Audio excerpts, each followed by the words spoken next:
Snelling means tying a line to your hook by inserting it through the hook eye and wrapping it around the hook shaft. It was originally developed for eyeless hooks, but is commonly done today to ensure the pull of the line aligns with the hook's point.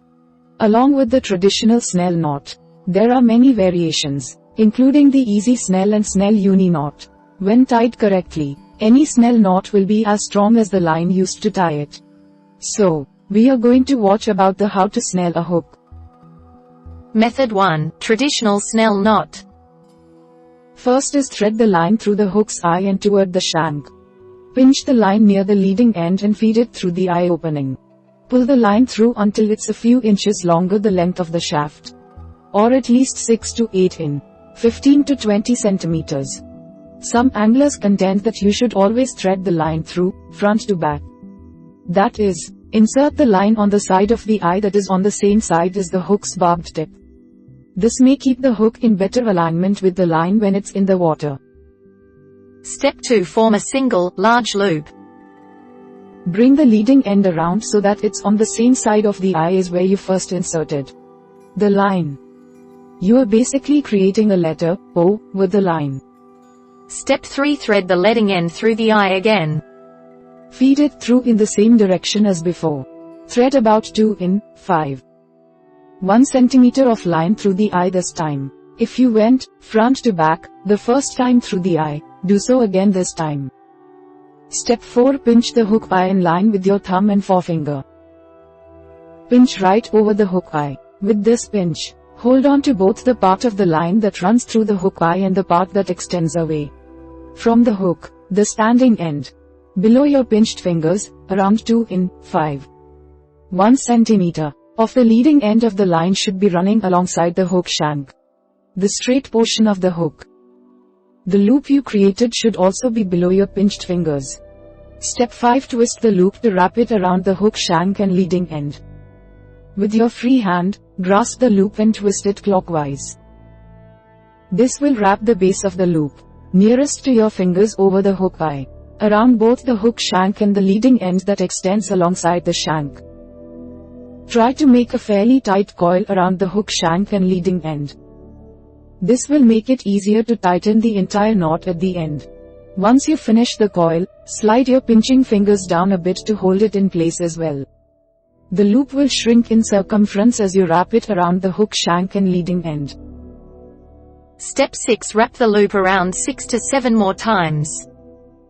Create 7 to 8 total coils around both the hook shank and leading end. Keep sliding your pinching fingers down to cover over each coil you make. You are essentially making a noose, with the hook shank being wrapped by the noose coils. When you're done wrapping, the goal is to have the remaining loop be roughly the size of the hook eye. There also needs to be a roughly 0.5 in 3 cm stub of the leading end extending below the coils. With practice, you'll be able to create loops that are just the right size to wrap around the shank 7 to 8 times. If you can only manage 5 to 6 coils, your knot will probably hold. If you need to create more coils to use up the loop, that's fine as well, but it won't make the knot any stronger. Step 7. Pull the standing end away from the hook to shrink the loop. Maintain a light but secure pinch grip over the 7 to 8 coils, but release pressure over the hook eye. Pull slowly on the standing end of the line with your free hand, and any slack remaining at the end of the loop will disappear. Maintain your grip on the standing end of the line for the next move. Step 8. Pull both the standing and leading ends to secure the knot. Keep holding the standing end with one hand, and slide your pinching fingers down to grip only the stub of the leading end that's below the coils. Tug on each end simultaneously to draw the coils tight and secure the knot. You may want to lubricate the line by dipping it in water or spitting on it before doing this. Lubricating the line will make tightening it easier by reducing friction along the coils. Finally, trim the tag end, if necessary. If there's more than about 0.5 in 3 centimeters of the leading end sticking out below the coils, go ahead and trim it off with small scissors or fingernail clippers. Otherwise, just leave the stub alone. Method 2. Easy Snell knot. First is feed the line through the hook's eye and along the shank. Pass about 6 in 15 centimeters of the leading end of the line through the eye, or a length that's twice that of the hook, whichever is longer. It's up to you which side of the eye to feed the line into. Although some people say using the same side as the tip of the hook provides better fishing results.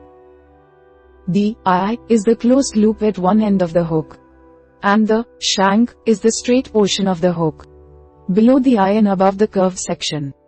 Be careful not to hook yourself while tying any type of snell knot. Step 2. Create a small loop and run the leading end under the shank. Keep the line alongside the hook shank about to the point where the curve of the hook starts. At that point, create a loop that is directed away from the curve of the hook.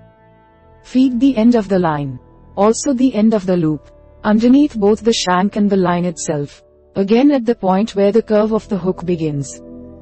Run about 4 in 10 centimeters of excess line under the shank. Step 3. Wrap the 4 in 10 centimeters leading end around the shank 5 to 7 times. Make fairly tight coils that don't overlap, and go around both the shank and the section of line that runs alongside it. Fewer than 5 wraps won't make a tight enough knot, while more than 7 starts to become overkill. That is, the line will break before the knot will give regardless. Consider 7 wraps to be the magic number. Step 4. Feed the remainder of the leading end back through your loop. After creating 5 to 7 fairly tight coils, you should have enough free line left to thread through the loop you created earlier. If not, undo 1 to 2 coils, at the risk of weakening the knot.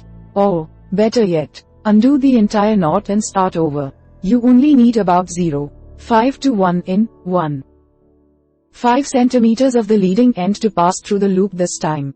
It's okay if you have more. Step 5. Pull on the leading end while lightly pinching the coils.